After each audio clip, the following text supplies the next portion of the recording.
If I reminded you that you are perfect, would you argue me down or step into your perfection? Welcome to Perfect Mode, where there are no excuses, no expectations, and we explore the world without limitations.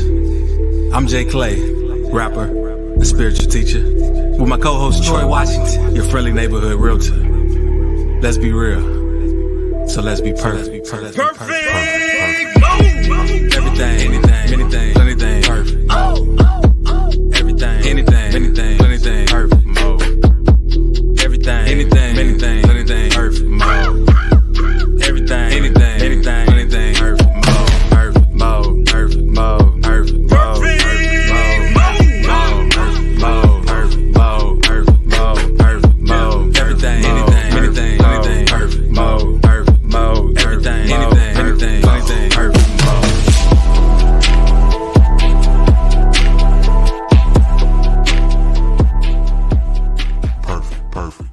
Perfect. Welcome to Perfect Mode. Welcome to Perfect Mode. First off, let me start by telling y'all that we love y'all. We're grateful for the opportunity to be anywhere, sharing our thoughts, hopefully, and helping you realize that you are perfect. And the reason why I can unapologetically say that is because I know that you are one of one, numero uno. You cannot be replicated, duplicated, and the only reason, and I mean the only reason, that you would think that you are not perfect is if you're looking at this person on the side of you or that person right there and saying, I'm not them. But guess what? You are you, and that's all you need. And of course, it's yours truly, Troy Washington, your friendly neighborhood realtor. I have my boy Jay Clay, spiritual rapper and teacher, and we about to get on. We got some special guests, and I'm gonna tell you who they are in just a second. But I have to read this topic real quick. Masculine and feminine energy, a dance of balance, not division. So you see how we got two up top and two at the balance. We trying to work it all the way around. And of course, you know, I have my girl Loretta Sharingroup in today, and we also got Andena, Kumara. What up, y'all? How y'all doing today? We're doing well. I'm doing well. And the platform doesn't like my laptop either. So, honey, I'm glad you're here. We got to keep the balance. Right. I'm just trying to get settled. You know, I had some things running, so I'm just happy to be present now in the space. Right. Yeah. Excited about the conversation. Looking forward to seeing where this conversation goes. Yeah. Right. And what's funny about that too, real quick, is like I was gonna kind of have some questions just to kind of guide it, but because we were trying to get everything set up, it just didn't happen. So that means it wasn't meant to be that way. It's just got to happen organically. But I will say that the reason I wanted to bring us all together is because, my bad. First, let me say shout out to Jeff, our Patreon. Appreciate you. Click the link if y'all want to support all that. Okay, good. Now, the reason I wanted to assemble us all together is the main thing is in the collective of energy. Sometimes it's a us versus them mentality, like men versus women, or in relationships, it's like men need to do more of this or women need to do this, like know your role, know your place, all of this. And it's always like combative and it's never supportive. And I kind of want to talk about both ends, like the highs of that, the ends of that, what causes it, just everything that comes to mind when it comes to the balance of masculine and feminine energies. No, I mean, I always love the picking apart of life. That's just me, you know what I mean? Because I'm picking myself apart all day, every day, because I'm always trying to find the most loving pathway that I possibly can find. And that's, you know, I love the thought process of it, Jay. That's what I will tell you. And I guess kind of to kickstart this and I guess, you know, bring everybody together in a sense. So number one, I love the fact that Jay Clay said the masculine energy had taken over Perfect Mode. And the reality of it is it's just me and him. And we've had some women guests on, both of y'all as well as a couple of others, that we saw the shift in ourselves while it was happening and after the fact. So again, just grateful for y'all to be here. But again, I guess my first question would be for you, Jay, to start the conversation. Masculine energy, what does that really mean, and what does it look like? Feminine energy, what does that mean? What does it look like in pertaining to relationships as well as friendships, and you know how we can kind of balance that? Yeah, I'll speak briefly because I mean, even that is I could go on forever on it. Masculine, I'm kind of redefining masculine right now, to be honest.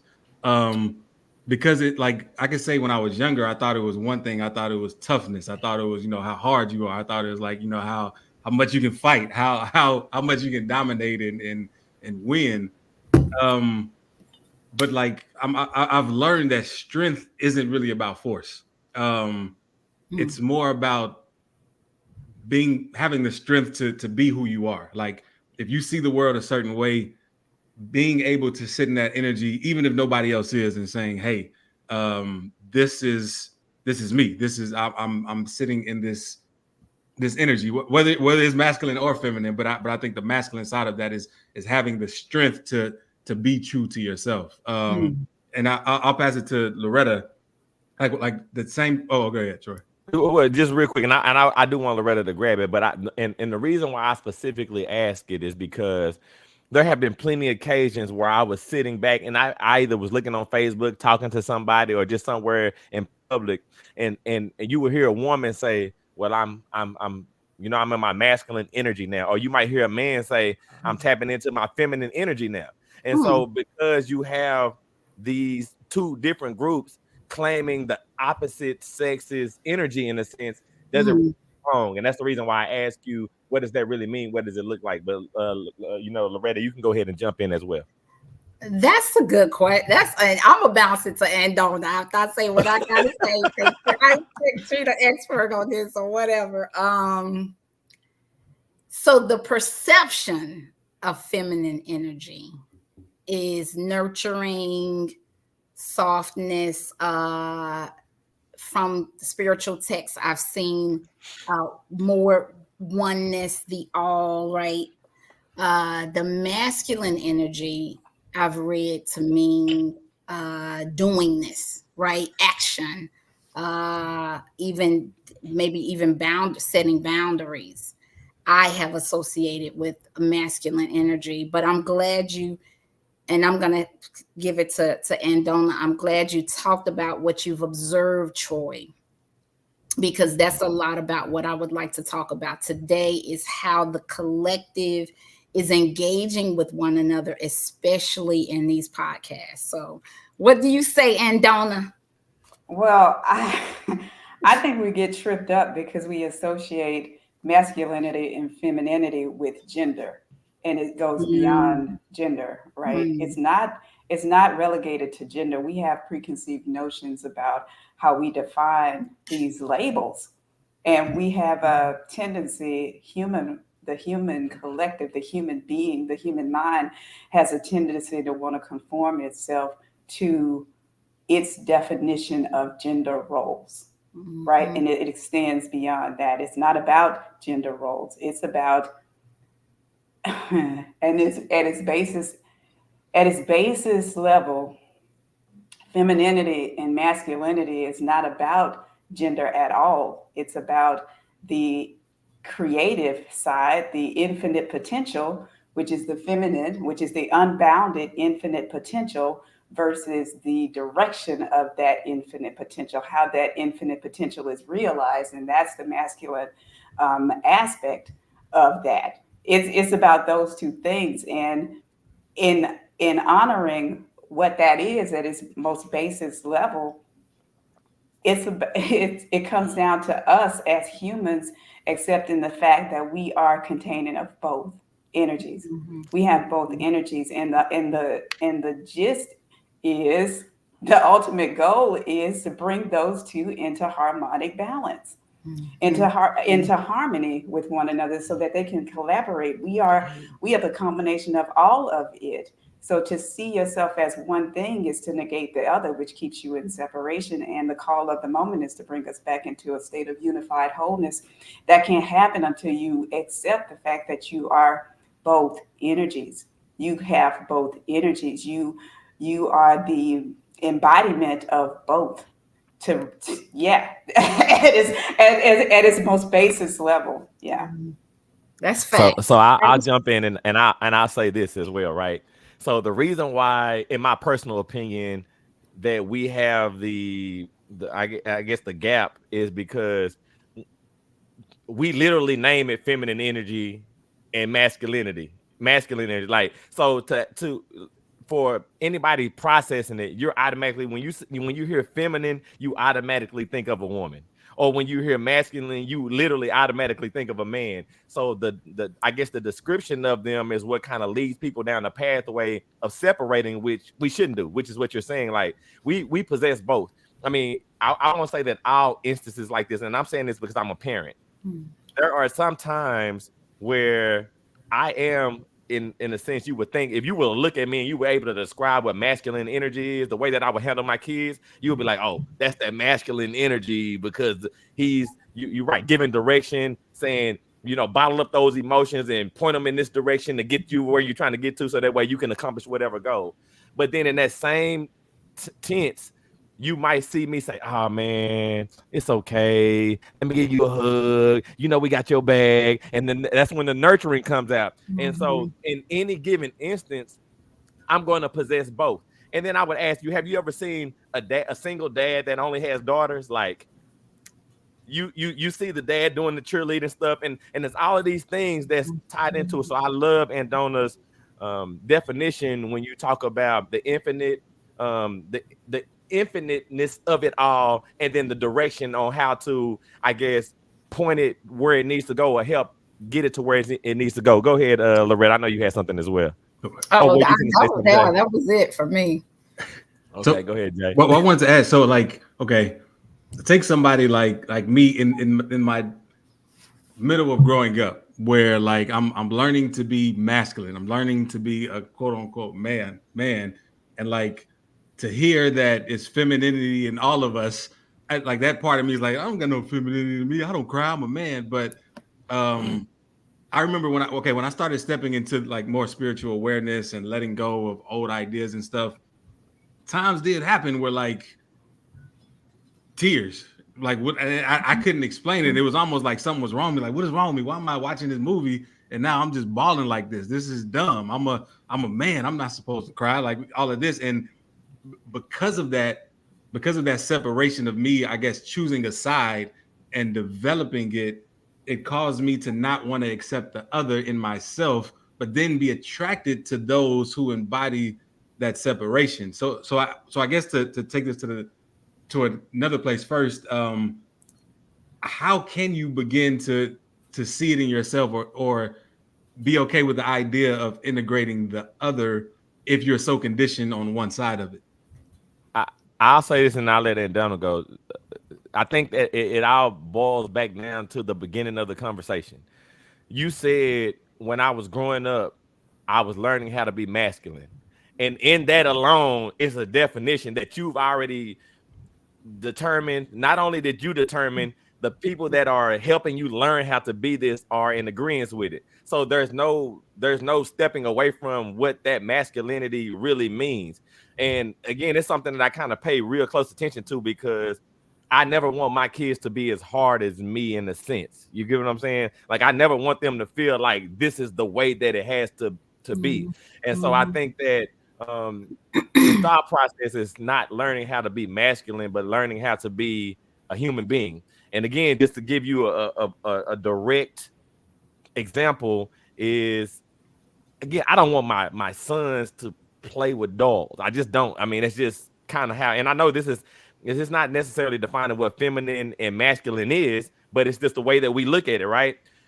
But the feminine energy in me says, don't be judgmental. It's just a toy. Let him have fun. Let him create and see where it goes from there. And I think that's where, again, when you start to take those definitions and describing what it really looks like, that's when you get to have that openness that you're talking about. And Andena, you can go ahead and jump in.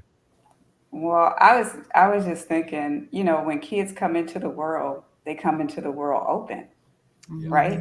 They come into the world already knowing. Really, all they need is guidance to understand how the world works.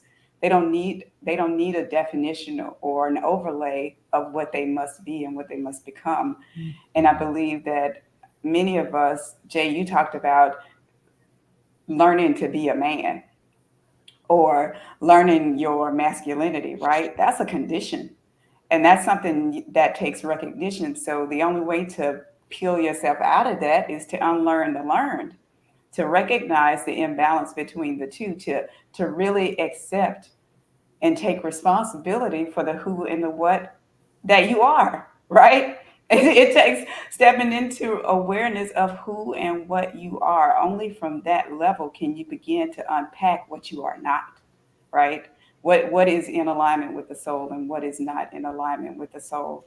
Because if you are negating, I said it before, if you're negating any part of yourself, you're keeping yourself in separation. The only way to bring yourself into a state of wholeness is a recognition of it.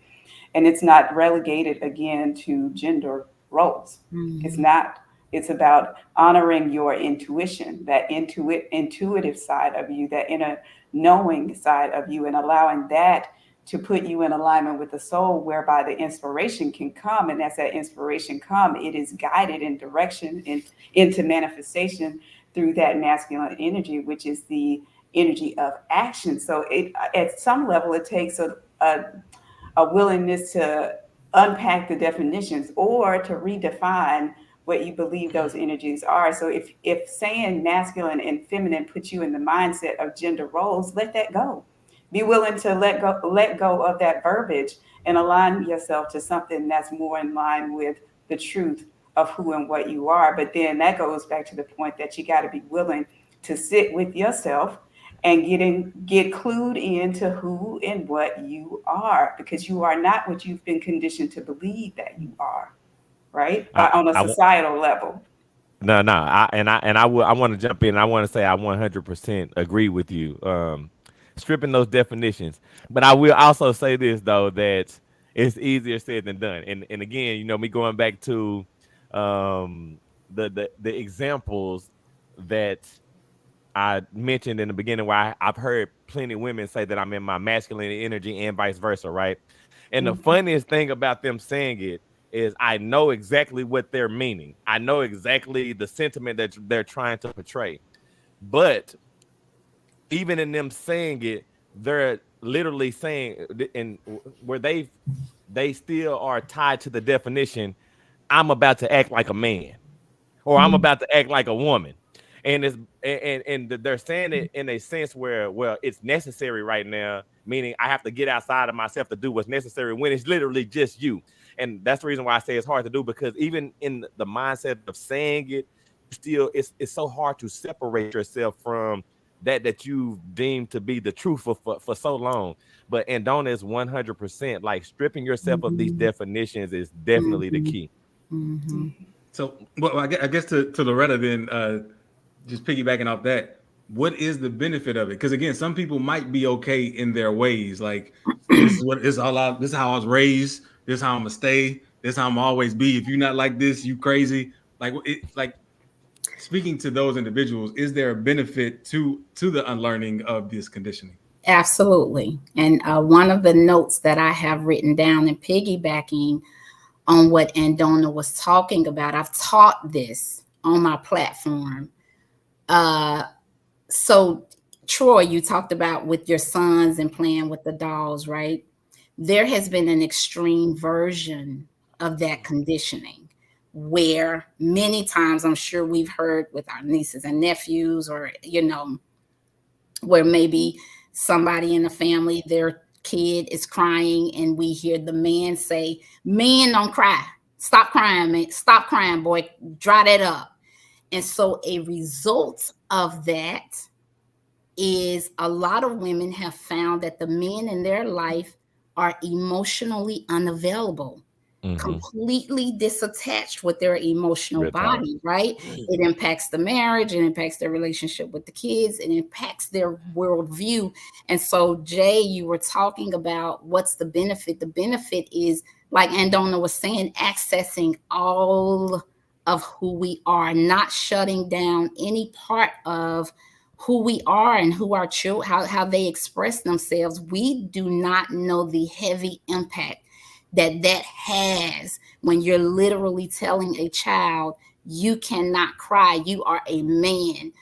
We don't know how far and wide that goes. I know, Troy, you ready to speak, and Bam. Yeah.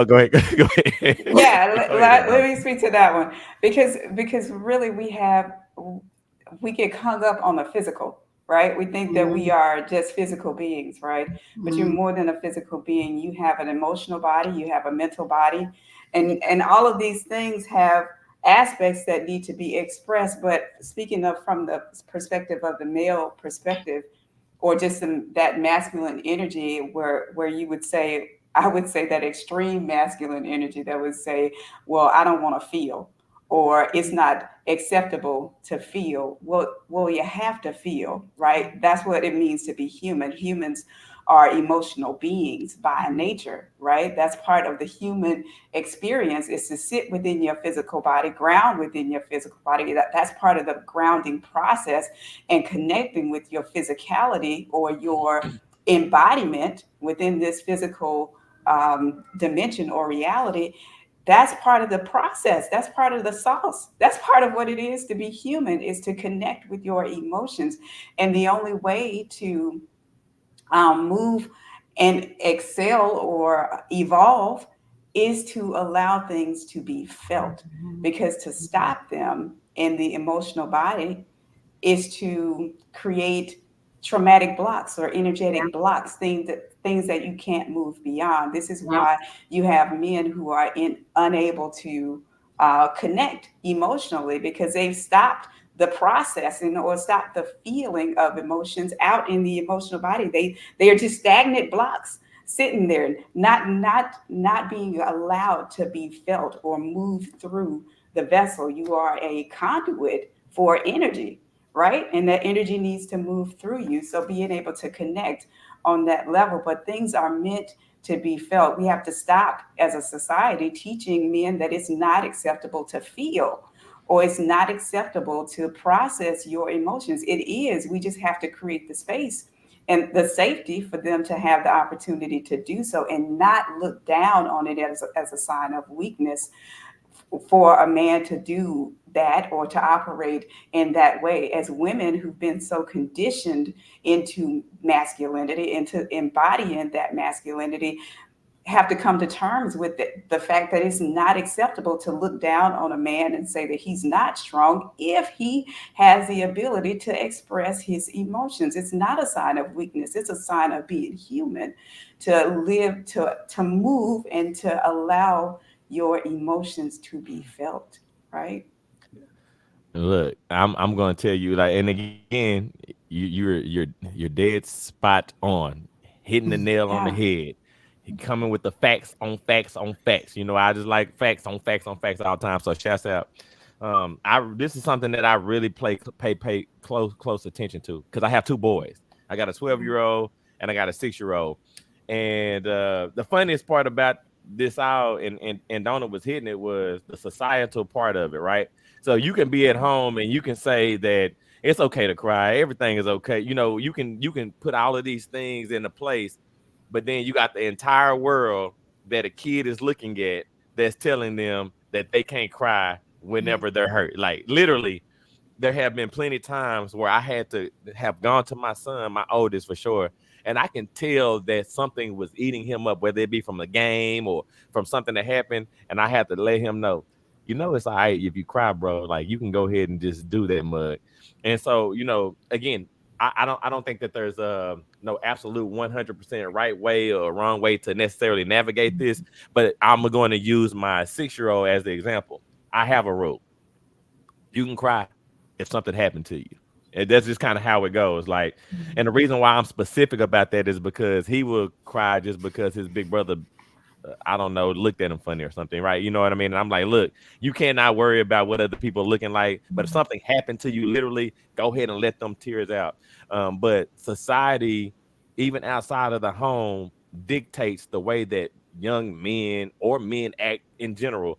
And it's definitely something that, you know, the shaming has to stop. I can tell you that. And you hit that. You hit that. So yeah, Jay, you got it.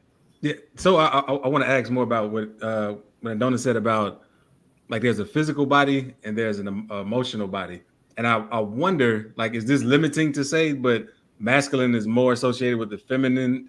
I mean, with the physical, and feminine is more associated with the emotional. or Well, let's. where?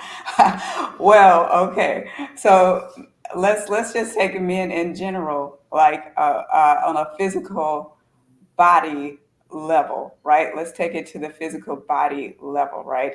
Men express through their emotions is outward facing. The penis is outward facing, right? The vagina is inward facing. Men connect their emotions to their root chakra in essence, right? Women connect more in their emotions from the heart. So men are more moved by what they see physically, outward facing. The body is reflective of the way that we have a tendency to operate as in a way that the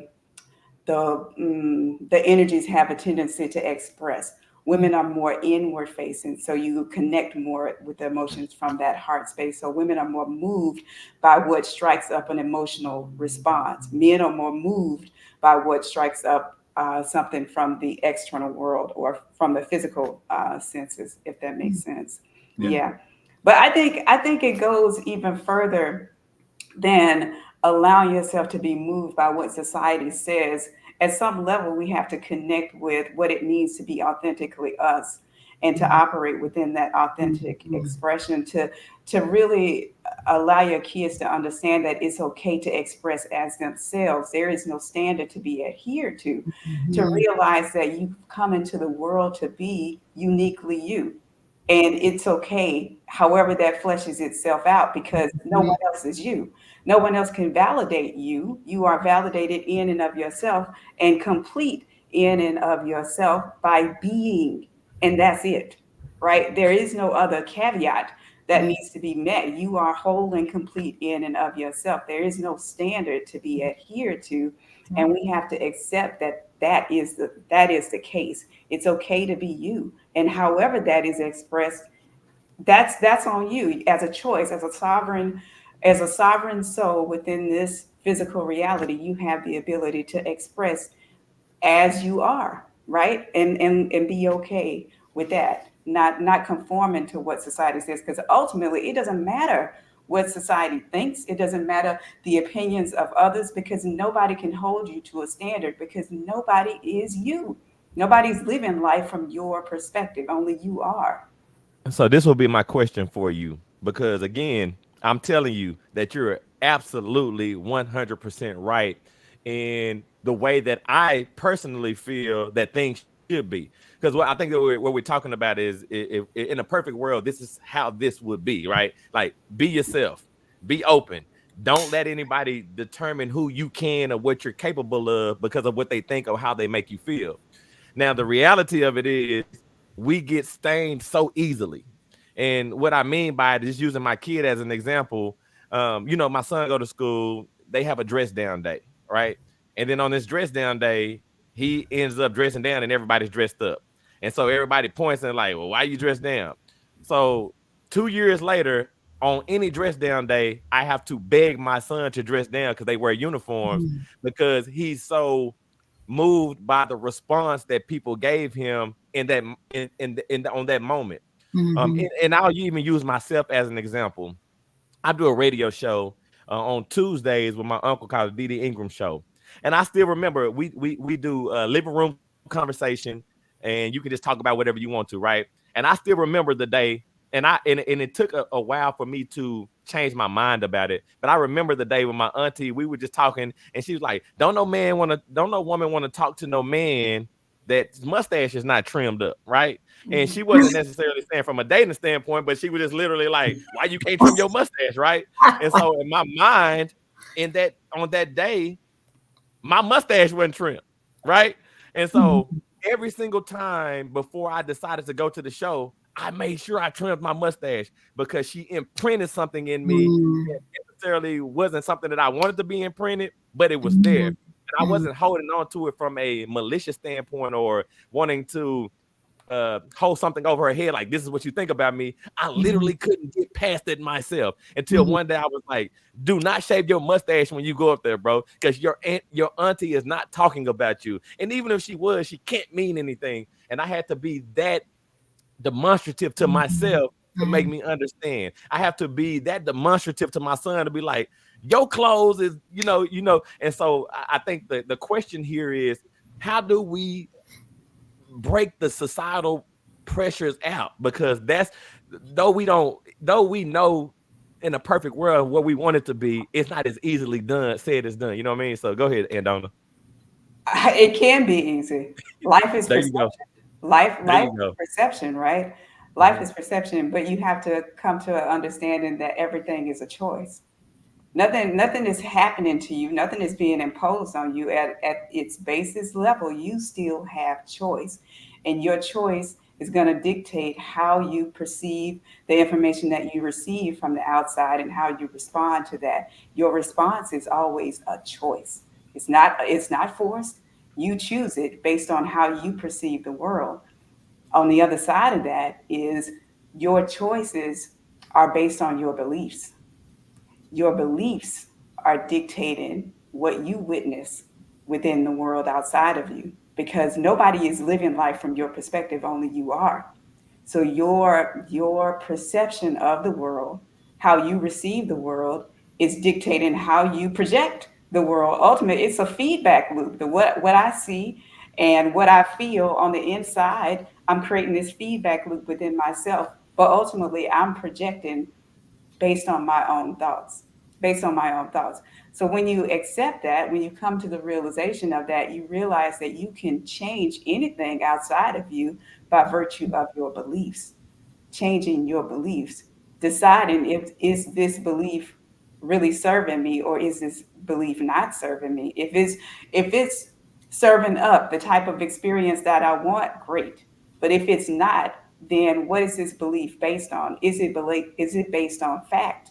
Or is it based on something I've come to believe about myself that isn't true? So, Ultimately. question for you, real quick, Clay, and this is for everybody actually. And this will be my question. I agree 100%. For you, myself, Loretta, and Clay, we are easily able to recognize these things now whenever they present themselves to us. We are actually able to adjust. For somebody that's not, what do you say to them, or how do we move people along where they're able to say, you know what, the way that I'm perceiving this world is not the way that it truly is for me or how I want it to be?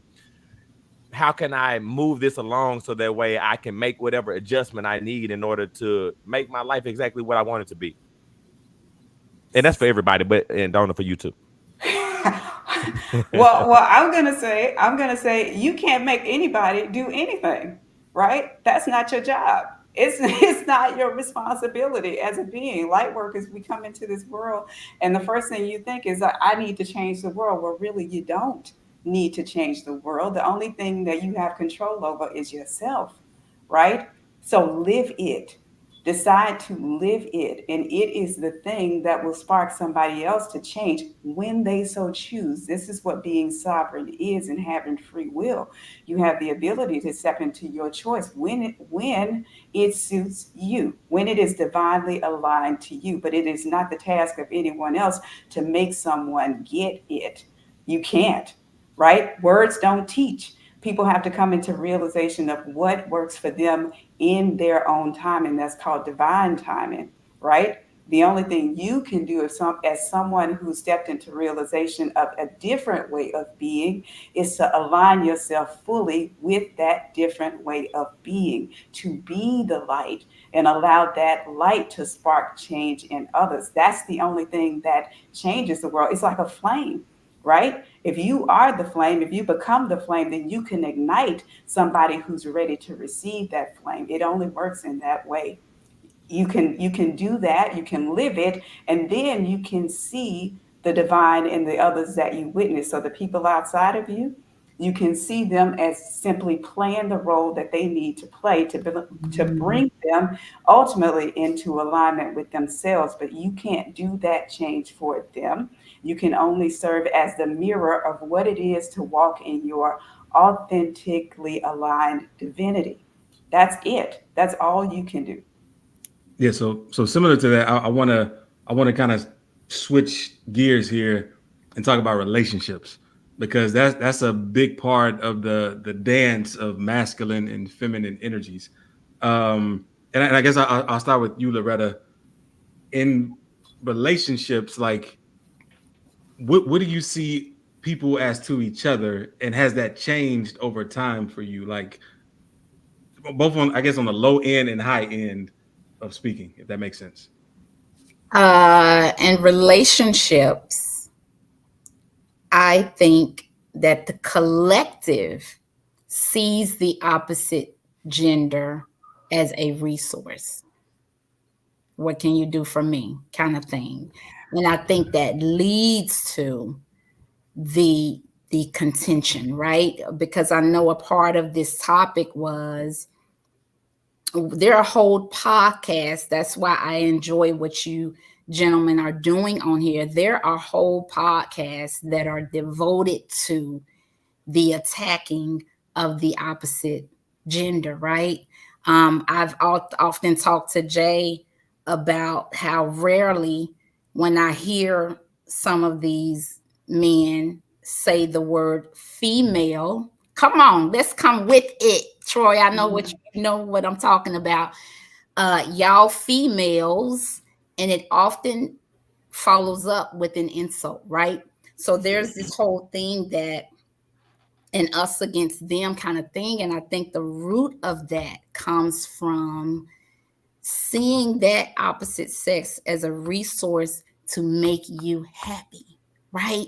Oftentimes we're looking to find happiness in another individual, and when they're not able to do that, because none of us are, right? We all have to rely on our own life force energy. You have these expectations, you have these conditions, you have these attachments to this other body, to this other being. And when they fall short of that in your mind, then it becomes y'all females, y'all this, or even women, y'all men ain't nothing. We hear it. So if we're delving into that, we have to, like Andona was talking about, see each other as whole beings. Whole beings who are moving through this experience on their own time and their own pace. Too many times people are looking for that, that person that's going to make everything okay. And that is one of the biggest myths in this dimension, that another person can make you happy. Yeah. That's powerful stuff, right? Yeah. Looking for fulfillment outside of yourself, looking for that state of completion, seeing your weakness or identifying your own weaknesses, but then looking for the strength to counterbalance that in someone else, rather than realizing, coming back to self and making that realization in the self. I think until you take responsibility in that way and realize that it isn't found outside of you, right? Yes. You are whole and complete in and of yourself. Until you realize that, you'll be seeking to find it outside of you, but you won't find it outside of you. It cannot be found. The external cannot reflect what the internal is not, right? Life can't meet you where you are not. That's right like there. Really, right? Yeah. With that in mind, I'm gonna throw this to great Troy. quote. With that in mind, we'll start with Troy. With like, you can't, like, there's nothing outside of you that needs to be done for you to be you. What role do you think relationships play, since relationships appear to be an outward thing? They're mirrors. Relationships are your perfect mirror.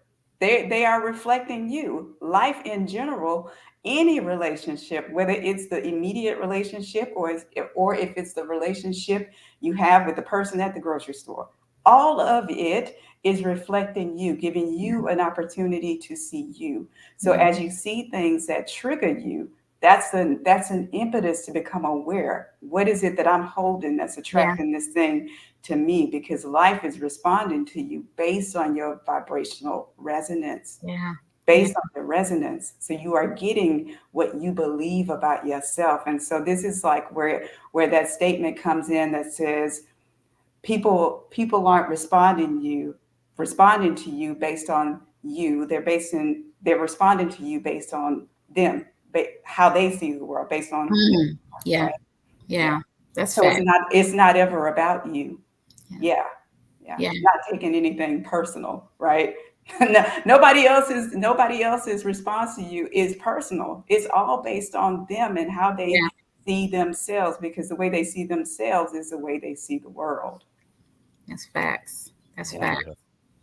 I don't know. I think that for myself, what I try in a relationship, what I try to do is I just look at the facts. That's what I kind of always do in all things. And what I mean by that is if I'm not happy or if I'm mad about something or if I'm mad at that person, I look and see why I'm mad at that person or why I'm mad just in general. In most cases, what I mean is like if I ended up deciding that I was going to be happy, everybody around me ended up being happy too. If I decided that I was going to be turned up, everybody around me was turned up too.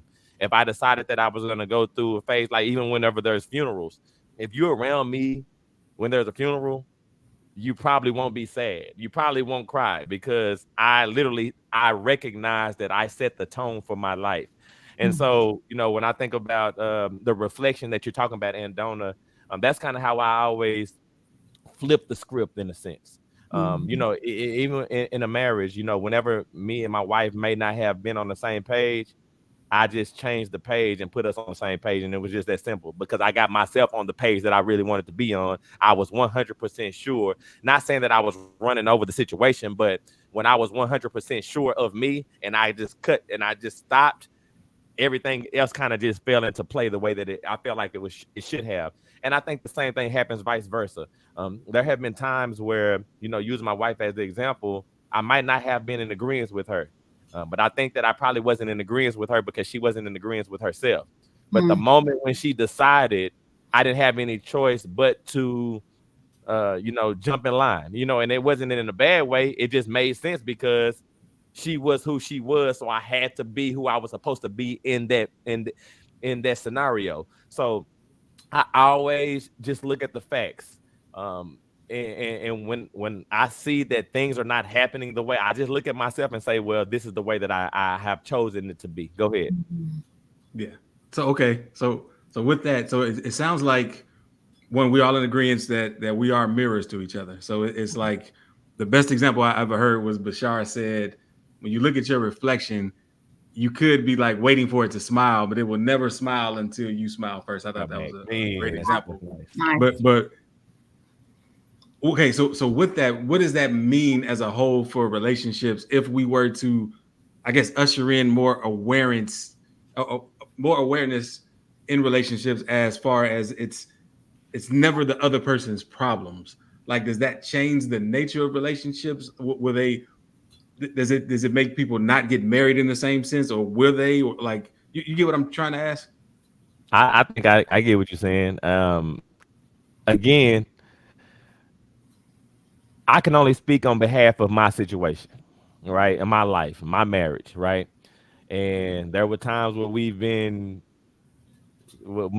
had my Uncle Didi called it spirited conversations. There have been plenty of times with me and my wife we've had spirited conversations, right? And then there were times where there could have been spirited conversations, and then I looked at myself and said, "Why am I so spirited? Why am I so spirited?" And the moment I realized that I wasn't supposed to be spirited or I didn't want to be, the spirit decreased all the way around, right? And so, I just say that, what you do, and I don't think it's gonna make us have any less relationships. I think it's gonna make us have more stable relationships because the more that I've looked at myself, the more that my wife has looked at herself, and the more we've been able to connect with each other. So, that's just kind of how I see it. Go ahead. Yeah. I think it creates more freedom in relationships, right? More freedom to be yourself, which brings you into a state where you can actually collaborate and operate as a team Yes. versus being at odds with one another because you're looking for somebody to fulfill you in a way that they cannot, right? Yeah. Like you looking for them to make make you happy. Listen at that statement. You something outside of you to make you happy, which in just saying that alone, you are acquiescing the power that you hold as a divine being. You are saying, I can't make myself happy. I can't be happy. I can't exist within my happiness as a divine being because I'm waiting on somebody else to do something else for me. That's acquiescing your power as a divine being. You don't have to operate in that way, right? You can operate in your wholeness and you can allow that other person, you can see the divine in them, even if there are things that still tick your buttons or trip you up. You can say they are operating in their divinity. We are both sovereign beings. And so I can see beyond that and see the divine expression that they are, see the role that they're playing in this moment, and still come together and create a team, a partnership to do what it is that you have to do. And in essence, in asking the question, will there be more or less relationships? I think it depends on you as a soul and how you want to evolve. And I will say for myself that marriage has been a great classroom. Like it has been like the ultimate classroom because you're with somebody 24/7 and you're getting a 24/7 mirror to yourself, especially when you have children. They become your master teachers because you see yourself all the time, all over the place. You have an opportunity to see you and really delve into what are my hangups, because sometimes you can't see those. The ego gets in the way. But it takes that reflection to show you you. It takes that reflection to piss you off so that you can step into realization of what is true for you and what isn't true for you. But you have to be aware in those cases so that you can take that information and flip the script within yourself. That's because that's the only place you can make the change. And then as you make the change within yourself, do you see it? Things magically change. I'm a testament to that. Like things magically change. I'm no longer I no longer operate in a state of neediness for my husband's attention, right? For him to do certain things. I don't operate from a state of neediness in any respect because I now am able to stand within my power and honor the fact that I am whole and complete in and of myself. And from that perspective, can the world around me change? You can't get what you're seeking in any relationship until you become it. Like you can't witness anything outside of yourself until you realize that you are already it. Because again, the world cannot meet you where you are not. And I'm gonna add on to what Andona said when she said something will magically happen. But I'm gonna come back and throw your words at you real quick. When you talked about, I just gotta throw it back because I want to give everybody what we need to give them today, right? And you talked about minimizing your power, minimizing the power that you've been given. And the reality of it is, nothing magical happened. You changed it. You're in control. That's exactly it. That's exactly it. Right. So quick question then. Go ahead, Jay. Because I know we got about 12 minutes left, but yeah. So Loretta and I were talking earlier. We were talking about we kind of ended up getting on the conversation of relationships, and we were talking about communication because I know one of the narratives is communication is key. Communication is key, and one of the things I pointed out to Loretta is it's kind of limited in a way because as we found out, most a lot of masculine energy doesn't know how to communicate and share. So the objectives are different. It's to say whatever needs to be said so that we don't have to communicate anymore and we can just be. Whereas the feminine energy could be, we need to get to the bottom or the root of this situation. And so you still bump heads. But with this new higher viewpoint of everyone's a mirror to us. This can be a collaborative thing, not a combative thing. What role would you say communication now plays in relationships from that mindset? I would jump in and say one thing, and I say this, bro. This goes back to the same thing as defining masculinity versus feminine energy to get, again, the definition. And when I think about communication, we only think about, well, I ain't gonna say we only think, but majority think about communication as looking one way, right? Talking or talking it out, hugging it out. It has to be something or an action. And the one thing that I can tell you that I found in my marriage that it wasn't the communication was not always going to be talking or physical. There have been plenty of times where me and her just gave each other a look and we just cracked up, and there was a level of communication there, or a level of clearing the air there that I couldn't even have gotten with words. And so I think that just understanding that communication is not a one, pot serves all type of situation, and finding out what works for you is definitely ideal. Yeah. I love that. I think it comes down to a willingness in communication to listen, right? Not listening with an intent to berate or down to, because I think a lot of men have been a victim. I don't want to say the word victim. I think a lot of men have been hurt by being blamed for so Mm, many things. Like they didn't live up to an expectation that was mm, expected on the other side. So every time there's an opportunity to communicate, they have this mindset, well, here it comes again. I'm about to get blamed and it's all my mm, fault and all this mm. type of stuff, right? But you have to honor that it takes two people in a relationship, both both people playing their part, right? So there is no blame. It just is what it is. So from a female perspective, I would say the thing that I had to learn was coming to a place where I could sit and listen, not with the intention of responding or pleading my case, or making my points or standing by, making clear why I got this issue, right? But having a willingness to sit and really hear from both sides of us, having the opportunity to hear, Yeah. a willingness to hear, so that we could come into an understanding, a shared understanding of Mm. what's going on. You have to be willing to really hear, not listen just to plead your case or to blame, right? Yeah. Yeah. you know really. Yeah. That's facts. That's I- facts. and I say Yeah. this too, just to kind of piggyback on that. The biggest part of that communication was not communicating at all.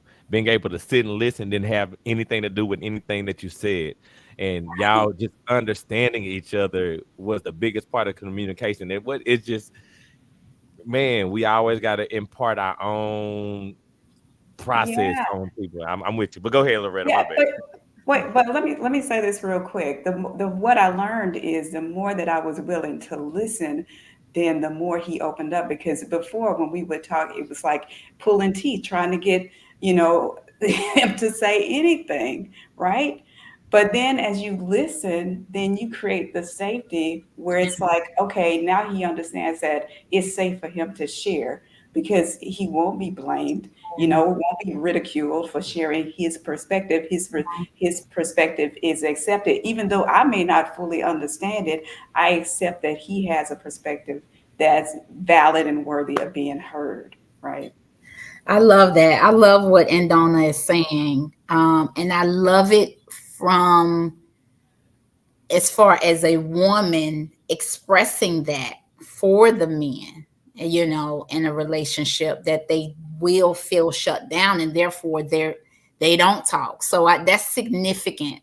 Um, the point she made about that, and also actively listening. We've all felt it when you're talking to somebody, but they're thinking about the next thing they're gonna say to you. They ain't halfway even listening because there's like, okay, I can't wait to rebut what they saying, And Right. so they don't ever. But that's what the end on is talking about listening, like not even listening, trying to figure out what to say next, but just really allowing and absorbing what that person is communicating. What do you think, Jay? What you got to But, say about but no, so it sounds like because we're having a conversation that we're communicating. We're talking about communication, but it's coming back to listening, Yeah. and it goes to show that there are two sides to things to complete any idea. Like half of communication is listening, half of listening is listening to communication, and I think that's kind of a segue to the masculine and feminine, how they work together. Like it's two sides of the giving and the receiving that we should be conscious of, and not trying to outdo any of the other. Like not like I can listen better than you, then nobody's speaking, or I can communicate better than you, and then nobody's listening. Yeah. And it just got my mind thinking about how everything kind of works together in a beautiful maze or puzzle, so to speak. Yeah, that's what the masculine and feminine is. It's two halves of a whole, right? And they're intended to work in harmony, right? This is the give and take. It's the expansion and contraction of life that exemplifies itself in more than just relationships or in life. It permeates every aspect of being, right? Yeah. Well, I'll say this, I know we getting close and we still got a little bit of time, but I want to make sure I give y'all the flowers that y'all deserve. Andena and Loretta, like we're talking about the beautiful mesh between two different energies that we both possess anyway, that we got to have a balance within ourselves. But just to top that off, like y'all being here to give y'all's point of view is everything to us. Not only just to us, to everybody that I feel like is listening. And I think that y'all were a great balance to us. I know it's difficult for us to kind of take a step back and let somebody else lead the show, which I tried to do, of course, because I talk a lot. But I said that to say that I was grateful for everything that both of y'all had or y'all brought to the table, and the points that y'all are making, I think, are pertinent just for my life and for everybody listening. So I just want to tell y'all, I appreciate you. I'm grateful for you. Y'all are needed. Both your masculine and your feminine energy, because that balance that y'all brought today, just to even balance us off, was amazing. Jay. Yeah, and I would say if each of you have any last words, we'll start with Andena. Feel free to say it. I'm gonna put your website at the bottom for everybody to see. Well, I think my parting words are typically always the same, and that is have the courage to be you. Have the courage to be you. Discover what it is to be you. Get yourself isolated, get beyond the societal pressures, the parental pressures, and all that stuff. Your mom and dad, all of that energy. You got to separate yourself from that for a little while to discover what it is to be you, to get familiar with your own energy, because as individuated expressions of the divine, we each carry a unique frequency. And our goal or our job being in this physical reality is to come into understanding of what that is, to hold it, to ground and anchor it into this physical plane, to be it, to allow yourself to walk in your authentic expression, because it is that and that alone which will spark the change in anybody else you meet. You can't change people by your words. Words don't teach. You can't change people. And you cannot do it by force. You have to walk in it, allow it to be expressed, and allow people that exist around you to be sparked by the flame or the light that you carry. Allow yourself to discover what it is to be you. Give yourself time, space, and be easy on yourself as you discover what that is, because it's not an easy task to whittle through the ego and its perception of what it think it needs to be and what it think it must be. Allow yourself to have the courage to be you and discover what that is. Yeah. Love it. That's beautiful. I just wanted to give you all your flowers back. A part of the reason, and I've told this to Jay, a part of the reason why a lot of the shows are based on the attack of the other gender is boredom, right? Nobody is really focusing on themselves, right? And so that's what I applaud you all on this show, is that you are really every week you're talking about that internal growth. And just to highlight what Andena was saying, I encourage everyone, masculine, feminine, I encourage everyone to allow the world to show them their hangups, right? It's all about growing and learning and evolving, and not seeing that other person as a bad person. They did something wrong, but to allow that to reflect back to you. That's one of the biggest mic drop moments I think Andena shared today. And if you do that, if you engage in that process, like she said, your world will change, because we are not, no one else is the enemy. Right. Right. But can I say this real quick? Yeah. Just have to say this after Loretta said what she said. It's so beautiful. I just want to say, don't always look for the bad. Allow yourself to honor the good that you see reflected back at you. To allow yourself to give yourself accolades, to celebrate yourself when you see something reflected back to you that exemplifies the goodness that exists in you. Don't always seek to pick out the bad things, the things that trigger you. Allow yourself to honor the goodness that you hold, because the world is reflecting all aspects of you back at you. So allow yourself to honor all of it, not just those things that we perceive as negative or bad. Yeah. Troy, you want to say something before I close this out? Yeah, man. Just again, I'm grateful for y'all. We're grateful for everybody that's listening, just understanding that without y'all, we wouldn't be here. We'd be doing something, but we definitely wouldn't be here. And just remember that you're perfect. It's just that simple to me. And if you can do the internal work that Loretta was talking about, that Andena highlighted, you got a fruitful and joyous life that's ahead of you. Go ahead, Jay. Yeah, and just reiterating everything everybody said. Appreciate y'all. If you found this helpful, hit the share, like button, subscribe, all that. Shout out to Jeff again, our patron, and click the Patreon link too if you want to support Perfect Mode. Help us continue to grow and share this good wisdom from within and expand. And just I appreciate all y'all. Remember, you're a perfect creation made by a perfect creator. So you might as well accept your perfection and enter perfect mode. Yeah. If I reminded you that you are perfect, would you argue me down or step into your perfection? Welcome to Perfect Mode, where there are no excuses, no expectations, and we explore the world without limitations.